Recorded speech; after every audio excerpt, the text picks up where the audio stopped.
Surat civil engineer association દ્વારા શ્રમ અધિકારી લેખિત રજૂઆત કરી ડેવલપર અને એમ્પ્લોયઝ કોડ હેઠળ મળતી સુવિધાઓનો લાભ તમામ કર્મચારીઓને અપાવવાની માંગ કરાઈ છે। સુરત સિવિલ એન્જિનિયર એસોસિએશન દ્વારા કરવામાં આવેલી રજૂઆતમાં જણાવ્યું છે કે સરકાર દ્વારા ડેવલપર અને એમ્પ્લોયર કોડ હેઠળ કર્મચારીઓ માટે અનેક કલ્યાણકારી યોજનાઓ અમલમાં છે, જેમાં આરોગ્ય સહાય, અકસ્માત સહાય, પ્રોવિડન્ટ ફંડ, ગ્રેજ્યુઇટી તેમજ પરિવાર સુરક્ષા જેવી સુવિધાઓનો સમાવેશ થાય છે। એસોસિએશન રજૂઆતમાં ઉલ્લેખ કર્યો છે કે બિલ્ડર અને એન્જિનિયરિંગ ક્ષેત્રના અનેક કર્મચારીઓ લાંબા કલાકો સુધી કામગીરી કરે છે, છતાં તેઓ આ લાભોથી વંચિત રહે છે। ખાસ કરીને સાઇટ પર કામ કરતા એન્જિનિયરો અને સુપરવાઇઝરો હાઈ રિસ્ક ઝોનમાં ફરજ બજાવતા હોવા છતાં તેમની સુરક્ષા અને આર્થિક ભવિષ્ય માટે પૂરતી વ્યવસ્થા નથી। આથી સુરત સિવિલ એન્જિનિયર એસોસિએશને શ્રમ વિભાગને વિનંતી કરી છે કે તમામ કર્મચારીઓને કાયદેસર મળતા હક અને સુવિધાનો લાભ અપાવવા તાત્કાલિક યોગ્ય પગલાં લેવામાં આવે।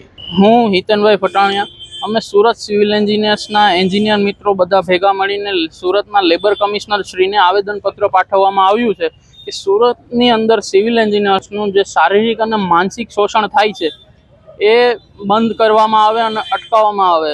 હવે કોન્ટ્રાક્ટર્સ કંપનીઓ અને બિલ્ડર્સ કંપનીઓ દ્વારા સુરતની અંદર સિવિલ એન્જિનિયરોનું શોષણ કરવામાં આવે છે। નથી એમને કોઈ સોશિયલ સિક્યુરિટી મળવામાં આવતી છે કે નથી એમને કોઈ ઓવરટાઈમ મળતું છે। હવે એક દિવસની અંદર 12 કલાક 13 કલાકનો વર્કિંગ અવર્સ હોવા જોઈએ, જે ગવર્મેન્ટ દ્વારા લેબર અને એમ્પ્લોયમેન્ટ કોડમાં સ્પેસિફાઈ કરેલું છે કે વીકલી 48 કલાકથી કોઈ પણ વધારે એમ્પ્લોય કામ ન કરી શકે, અને કરે તો એમને ઓવરટાઈમ મળવું જોઈએ।